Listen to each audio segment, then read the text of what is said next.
And the final speaker for our session is Valentin Wyart from École Normale Supérieure in Paris.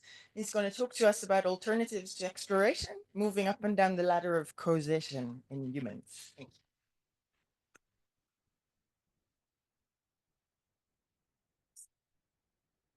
Hi, everyone.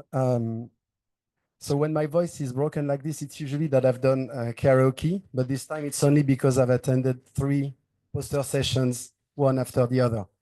So being a human researcher studying humans, I typically add inhumans at the end of each of my talks and papers, but I've come to realize that it's not a very inclusive title for a talk at this conference, so I've fixed it.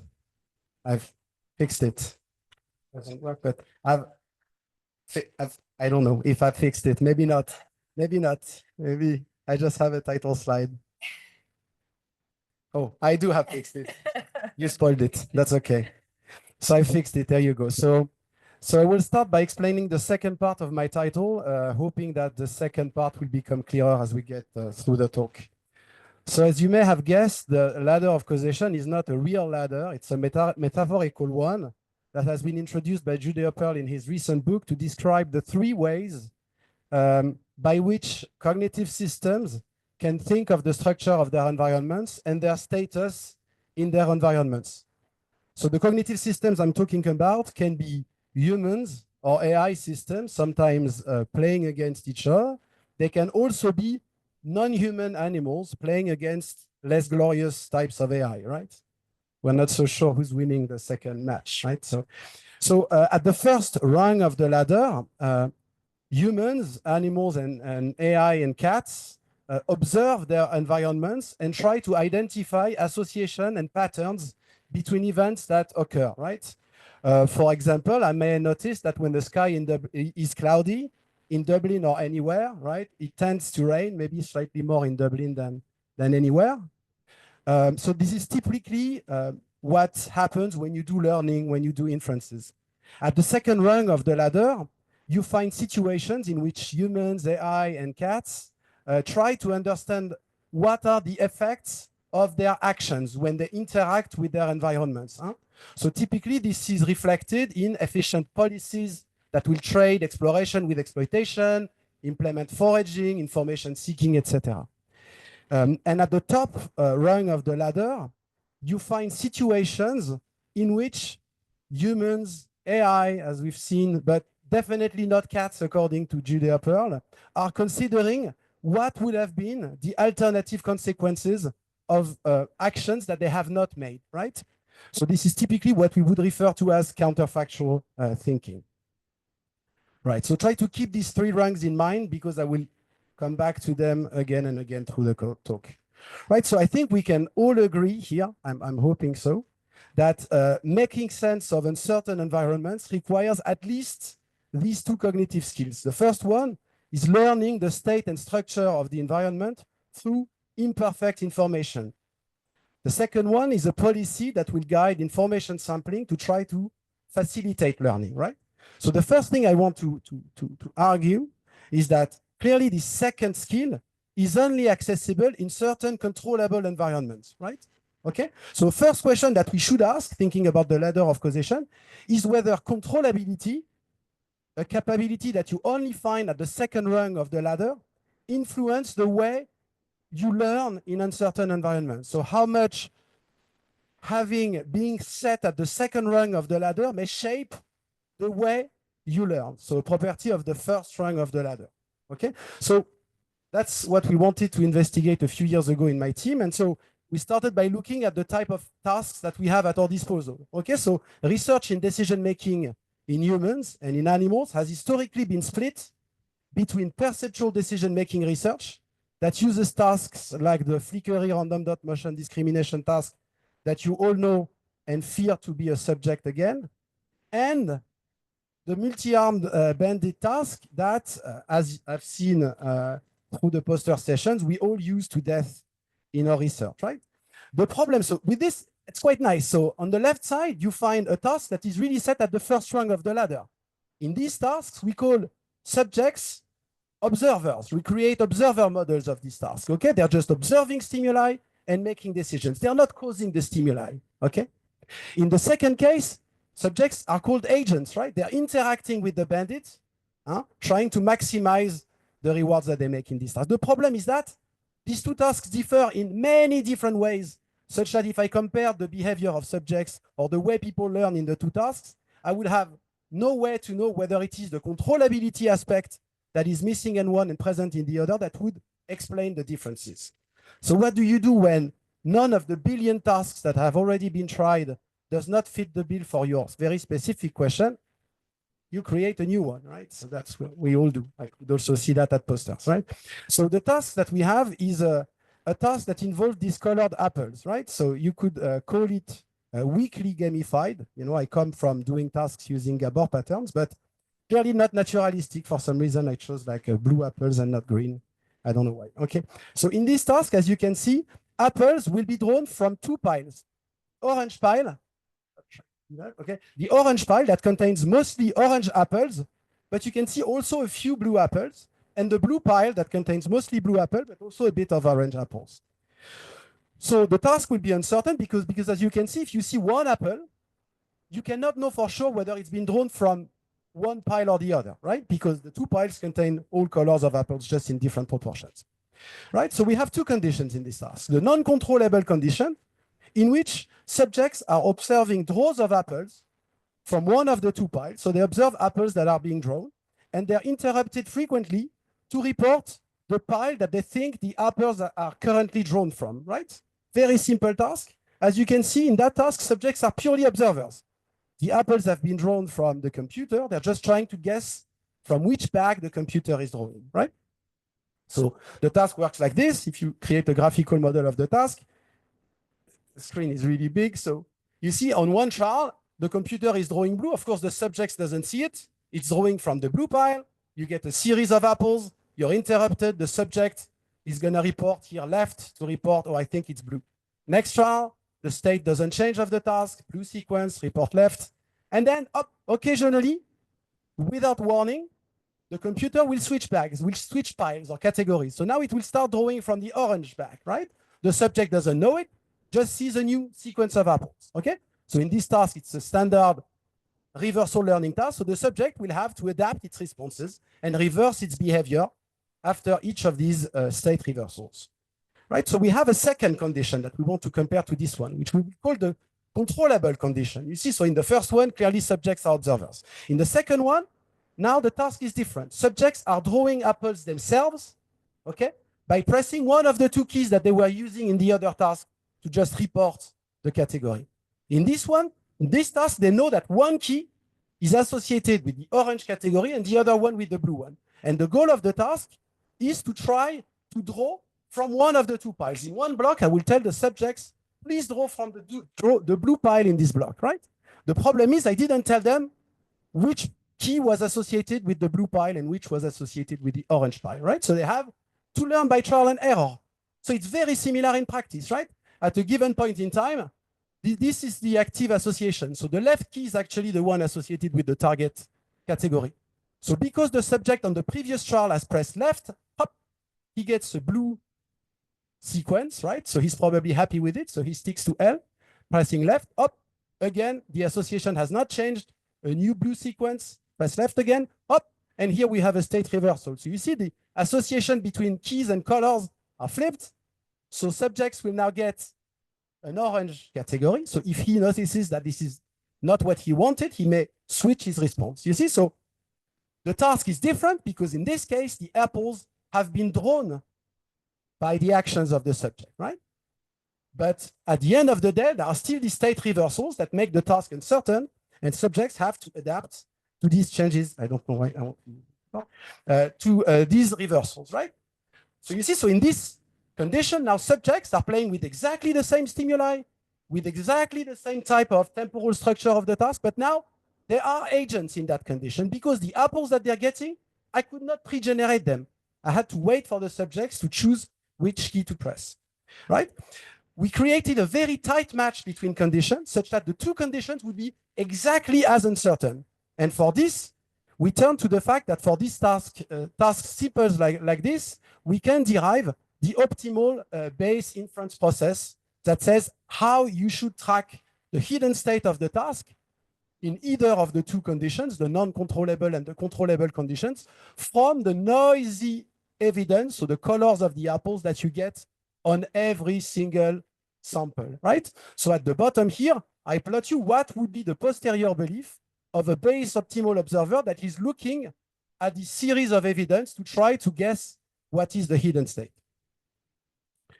We created the task such that even in the controllable condition, even though subjects can control the category that they will draw, the amount of information that they will get on every trial is exactly matched with the amount of information they get in the other conditions, such that the only single difference between the two conditions is the fact that in one of them you have controllability over the stimuli you're looking at, in the other one you don't, right?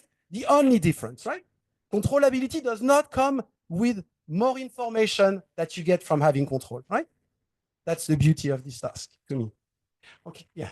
So this way, because we have this perfect match, we can now compare the behavior of human subjects tested in the two conditions. They can play the two conditions in an interleaved fashion, no problem. They play 5 minutes of one, 5 minutes of the other, etc., etc.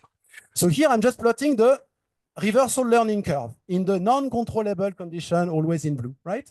So the reversal learning curve is how much people reverse their behavior after a change, a state reversal, right? So you see, for example, here the computer was drawing blue and then orange, and you see how much people are choosing orange, right? So they were choosing mostly blue before the change, and then orange after the change. We can do now plot on top of that curve what happens in the controllable condition, which we know is perfectly matched, and we can observe whether the two conditions are really on top of each other or whether they're not, right? Because the hidden structure of the task and the uncertainty is perfectly the same. And as you can see, just making subjects play the task in the controllable setting changes the speed and accuracy with which they learn. You see that the asymptotic accuracy that they had reached at the end of an episode before a reversal was slightly higher in the controllable condition, and they were reversing more slowly than in the non-controllable condition. So we can fit the behavior of human subjects with the hidden state inference process that I told you about, that we, of course, degrade to account for possible suboptimalities in how subjects learn in this task. And the two suboptimalities I will show you now are one, which is that maybe people are misrepresenting the reversal rate of the task. So they have their subjective perceived reversal rate of the state of the task, right? They may believe that we are flipping the two categories in the non-controllable condition faster than we do. And same in the agent condition, the controllable one, people may over or underestimate how quickly the associations reverse, right? The second parameter is that maybe these updates that people do to update their belief about the current hidden state is actually not perfectly precise, but slightly noisy. So we have a free parameter that controls how much internal noise there is in this inference process. So when we fit these two parameters to 24 subjects, but we've replicated that like I don't know how many times, but we find that only one of these two parameters differ between the two conditions. It is the perceived reversal rate of the task. Remember that the two tasks are perfectly the same, right? The reversal rate was exactly identical for every one of our subjects in the two conditions. Nevertheless, people seem to perceive, or at least the way they learned is consistent with the fact that they would perceive the reversal rate to be substantially lower in the condition in which they have control. In the pink one, the controllable one, right? So that's it. So, of course, when you fit behavior in a task, you're always trying to fit what happens in subjects' minds as they learn based on sometimes their actions after they've learned. That's a problem, right? So sometimes what we want is to have additional evidence that really this effect does not come from something else. And so what you may want to do is record brain activity while people are making these inferences. I'm sorry if I do this, I will try to avoid your eyes. To try to see whether while people are perceiving the samples and updating their beliefs after each new apple that they see, whether we find evidence that indeed the way they update their beliefs is consistent with the fact that they perceive the task to be more stable when they have control, right? So this is what you get when you just look at a raw like segment of MEG data, just 1 second worth. I don't know why I'm pointing on the screen here. But you see, so this is just 1 second worth of MEG data. You have channels on the y-axis, time on the x-axis. And so what we typically do, because we can't make sense of these patterns, is that we try to decode latent variables of the task using these patterns of MEG activity, right? So in this task, after each onset of one sample, one apple, you can decode at least two things. How much the apple in question that you're looking at provided evidence for either category, that we call evidence strength, okay? Like, of course, the apples on the side that were very clear were most likely coming from one bag, one pile, and not the other one, so they had a lot of information. The apples in the middle were almost equivalent as present in the two piles, so they are not very informative. Another variable that we can, okay, so we just, in the MEG, I just show it, but we just changed the apples with these boring oriented bars, but as you can see, it's exactly the same. The bars can fall on orange or on blue, okay? Just wanted to not totally lie about this. Okay, there is another variable that we can decode simultaneously from MEG activity, which is not the strength of the evidence, but how that evidence is consistent with your current belief. If you thought you were going to look and you were looking at an orange sequence, then a stimulus that points toward orange is considered as consistent, whereas a stimulus that is pointing toward blue would be considered as conflicting or inconsistent with your belief, right? So you can decode these two variables from MEG activity in both conditions. In blue, the non-controllable one, in pink, the controllable one. You see that at the same time in the brain, we can recover patterns of MEG activity that code for just the absolute strength of evidence with this V shape, and on the right, for the consistency of the evidence with the belief. On the right, you have stimuli that were consistent with the belief according to the model at that time, and on the left, stimuli that were conflicting with the belief at that time. Now, of course, we can reconstruct the sources of these different codes in the brain, but it's not what I want to tell you about. What I want to tell you about is that when we do this analysis, we are typically assuming that the belief is the one that fits behavior best. So we are using the best behavioral fit to do all of these analysis. But we can release that constraint. We can do counterfactual thinking. We can sit at the top of the ladder, not the subject, but myself, and imagine what would have been the belief of the subject if he didn't have that specific value for his perceived reversal rate of the task, but all possible values.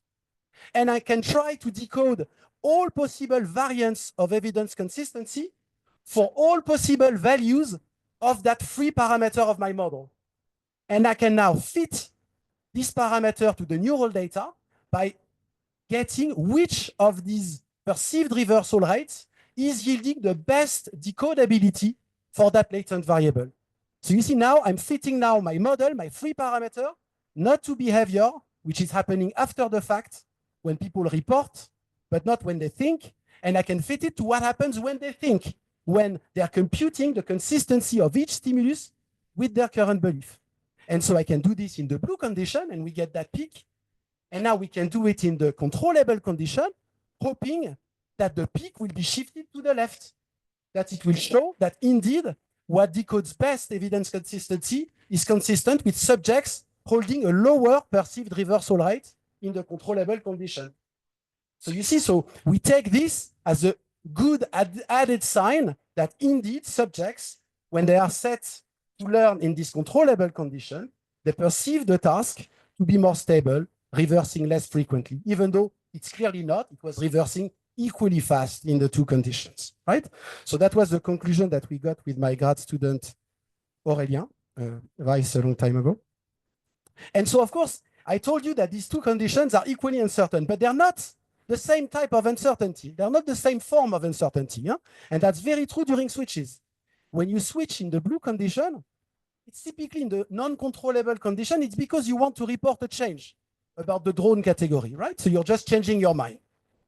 But in the controllable condition, when you switch, it's probably because the subject wants to sample from the other action to see what's going to happen as well. Even though we match the evidence provided by the two conditions, nevertheless, it's very likely that in the controllable condition, there is information seeking associated with response switches.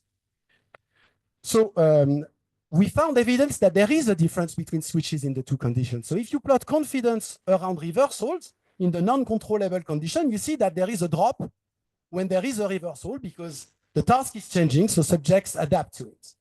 But when we plot the same thing for the controllable condition, you see that this confidence drop after reversals is much steeper, deeper in the controllable condition than in a non-controllable condition. When we think that subjects are also seeking information, you see that these drops of confidence are really only present during switch decisions between the non-controllable and the controllable one, not during repeats.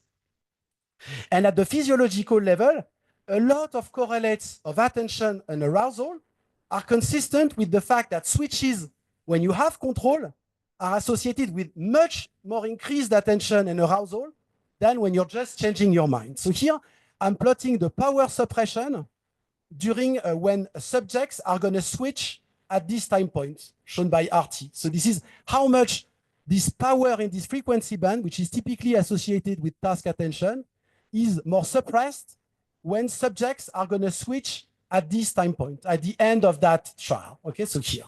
So we find that there is a switch-related suppression, but you see that this switch-related suppression is almost doubled in tasks that is equally uncertain, just in the task where subjects have control over the stimuli that they're sampling, right?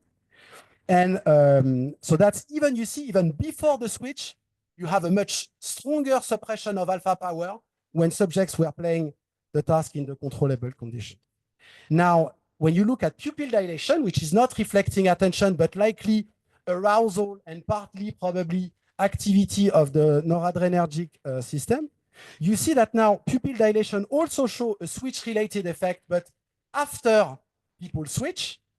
And in the controllable condition, you see again that this switch-related effect is much more amplified, right? In conditions where likely subjects were also considering the consequences of their switch on the next trial, which happens exactly here. Okay? So you see that correlates of attention and arousal on the left and right are both strongly enhanced when subjects are switching. So what the conclusion we drew from it with Marion a few years ago also is that controllability seems to boost the neurophysiological signatures of attention and arousal during changes of mind that we think are associated with information seeking as well. So that's the first part of the talk.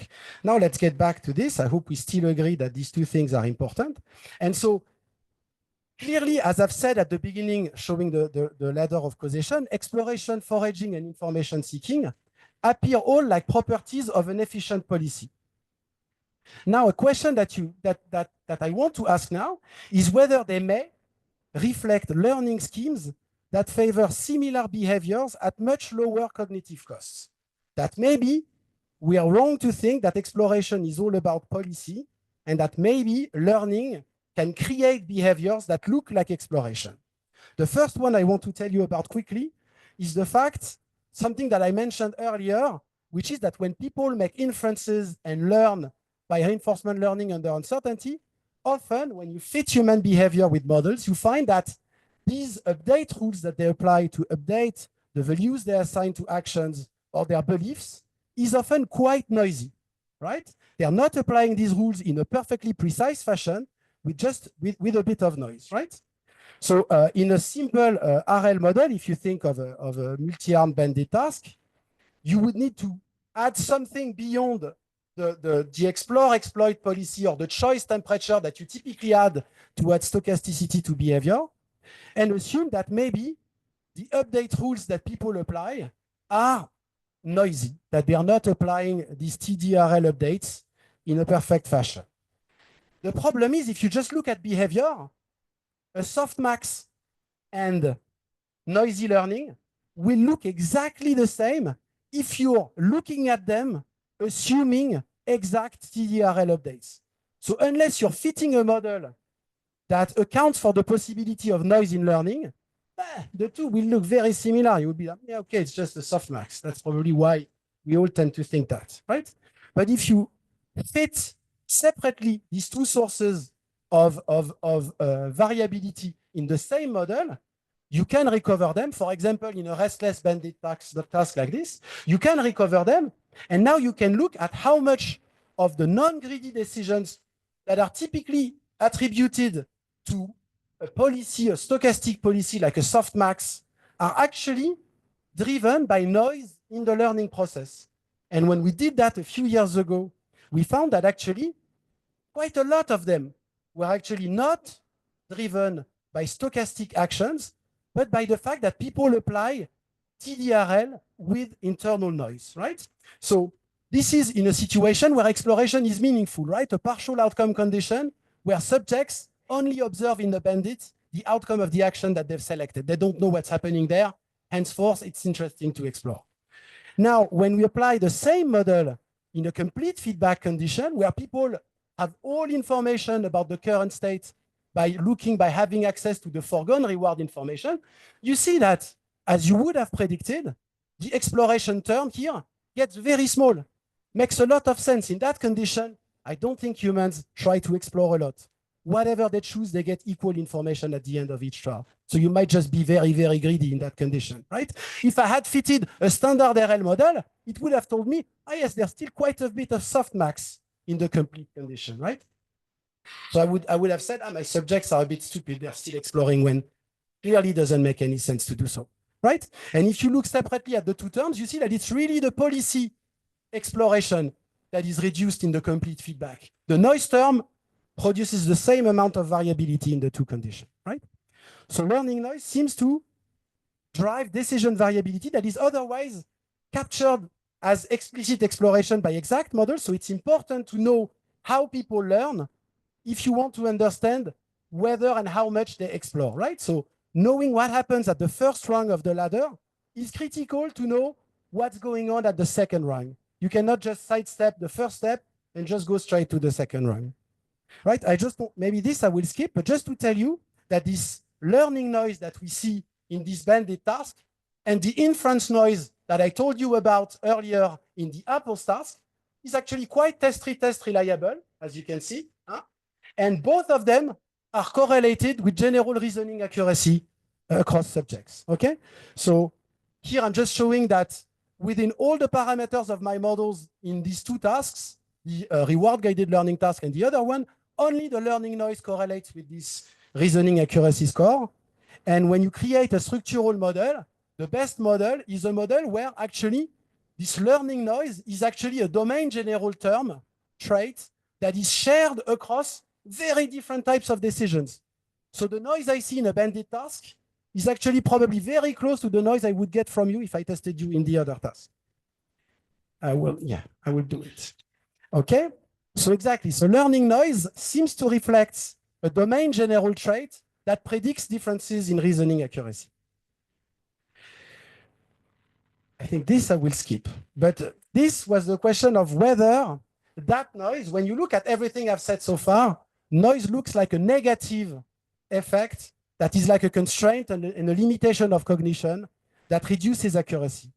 In a study that we recently published that I'm not going to show now, we show that actually adding noise in recurrent neural networks has benefits for having them adapt to sources of uncertainty that we have not trained them with. That neural networks without any noise in their recurrent computations are performing optimally in the tasks that we train them with.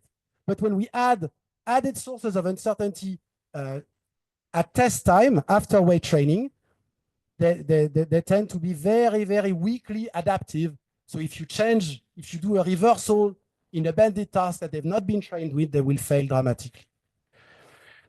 So that's one thing. And so the last bit I want to tell you about in the last minutes is the fact that it's not only the first rung that will affect how we think of exploration, but also the third one. And that's what I want to show you now. How much thinking, whether humans engage in counterfactual thinking in these simple bandit tasks, also affect the way we should think about exploration. So in a complete feedback condition in a bandit task, of course, everything is very simple. You see everything on every trial, so you can use a simple TDRL to track everything and have a good idea of what are the values of the two options over time. Of course, the problem in a standard TDRL in a partial outcome condition is that if you're not exploring at all, you may hold at some point a very low value for, let's say, option B, the red one, and then get stuck there just because you're not exploring and just being purely greedy. And so always choosing the blue one because it is better one. So of course, you can move away from this by adding exploration. Huh? And we all know that exploration is improving performance, so the reward rate over and beyond the greedy policy. Huh? Here it's just a softmax policy. Here it's an uncertainty guided policy. Huh? So exploration can help solving the control problem. It also helps, of course, knowing what are the true values of the two options that you're choosing between in this task. But now, could we replace exploration with something much more simple, which would be fictive learning? Huh? We would still have subjects that are agents that are purely greedy, but that also update the value of their unchosen actions, right? So if you do this, you can create different fictive learning rules. For example, an agent that would regress the unchosen action toward its long-term mean, right? So here, that's what I do. You see that this agent that is purely greedy will not only get stuck on one option, will actually adapt its behavior as you would want it to. You can also think that maybe the agent thinks that if one option is good, the other one is bad. So apply this kind of fictive regret where the agent thinks that the reward of the other option is just the mirrored version of the reward that he selected or she selected. And then you get this. Again, you see that the actions of that agent is actually not getting stuck.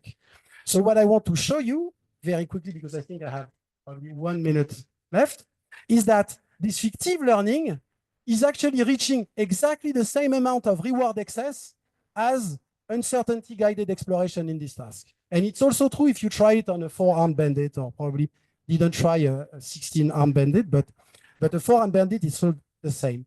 And fictive learning is also solving quite well the prediction problem if, when you're playing an uncorrelated bandit, you're using a regression to the mean, at least. And if you're playing a correlated bandit where the options are actually mirrored, you're using the regret rule. So the question we wanted to ask now, and I will show you because it takes a second, is whether humans engage in fictive learning during this type of task, and whether their fictive learning scheme is sensitive to whether the bandit is uncorrelated, the two options are drifting in an uncorrelated fashion or drifting in a correlated fashion. And so to do this, we just trained subjects in the complete condition so that they could witness and experience whether there is correlation without telling them anything about it, and then tested them in the partial outcome condition where we could see whether they would apply fictive learning or not. And what we found is that the majority of subjects use the regression to the mean fictive rule in the condition where the arms were independent, and used the regret rule in the condition where the two arms were actually anti-correlated with one another. So yeah, so you will have to close your eyes because I wanted not to skip slides at the end very quickly, but I will. And so yeah, clearly the policy that people apply also depends on the context. So the fact that people employ this regression to the mean makes them more wanting to explore in that condition. When the bandit is anti-correlated, people explore less, probably because of fictive learning. They treat this condition very close to complete feedback. So you see that in a partial outcome condition where they know the bandit has anti-correlated arms, they play it a bit with a greedy policy, just like they do in a complete feedback condition where they can see it. And even within the uncorrelated condition, people seem to, the ones that apply this regression to the mean rule, explore more than in the same conditions, the subjects that apply the regret rule. So let me just forget that. It's all on. So I just want to conclude by saying that, exploration, so really that second rung of this ladder of causation can only be understood in the context of how people learn in this type of environments, whether they learn in an exact or in a noisy fashion, and whether they're engaging in counterfactual thinking, because both of them can shape the way we think and actually decrease a lot the amount of exploration that we think we're seeing in these tasks. So I just want to thank my team and of course, thank you for your attention.